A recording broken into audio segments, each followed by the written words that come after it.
अपनी जादुई आवाज से लोगों को दीवाना बना देने वाली सुरों की मलिका लता मंगेशकर अब हमारे बीच नहीं है, लेकिन स्वर कोकिला के नाम से मशहूर लता जी के गाए हजारों गीत हमेशा हमें उनकी याद दिलाते रहेंगे। अपनी दमदार आवाज के दम पर फिल्म जगत में अपनी एक अलग पहचान बनाने वाली लता मंगेशकर आज भी करोड़ों दिलों की धड़कन है। नमस्कार, मैं हूं फरीद अली और आप देख रहे हैं TV9 डिजिटल। रहस्य की इस कड़ी में हम आपको बताएंगे कि किस तरह लता मंगेशकर को एक बार जान से मारने की कोशिश हुई थी और उन्हें जहर दे दिया गया था, लेकिन उनके खिलाफ साजिश रचने वालों के ये मंसूबे कामयाब नहीं हो सके थे।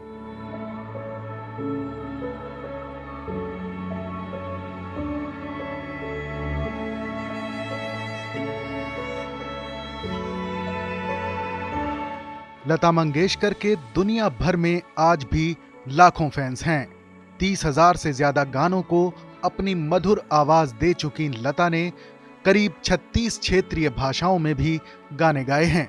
28 सितंबर 1929 को इंदौर के एक मराठा परिवार में जन्मी लता मंगेशकर का नाम पहले हेमा था। हालांकि जन्म के 5 साल बाद माता पिता ने इनका नाम बदलकर लता रख दिया था। फिल्म इंडस्ट्री में अपनी कभी न मिटने वाली पहचान बनाने वाली लता को दादा साहेब फाल्के अवार्ड से लेकर भारत रत्न जैसे सर्वोच्च सम्मान तक से नवाजा गया।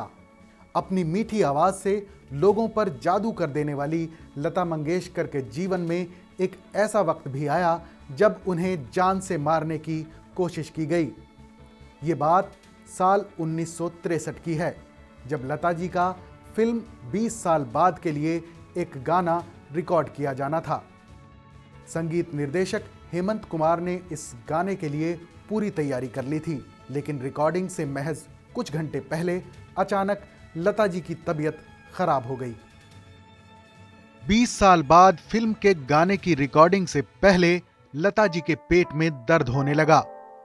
उनको उल्टी भी हुई। उनके पेट का दर्द अचानक इतना बढ़ गया कि वो हिल भी नहीं पा रही थीं।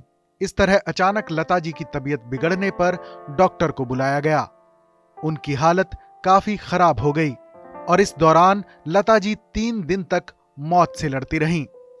करीब 10 दिन के इलाज के बाद उनकी सेहत में सुधार आया और डॉक्टर ने बताया कि उन्हें खाने में धीमा जहर दिया गया था, जिसकी वजह से उनकी हालत बिगड़ी और वो काफी कमजोर हो गईं।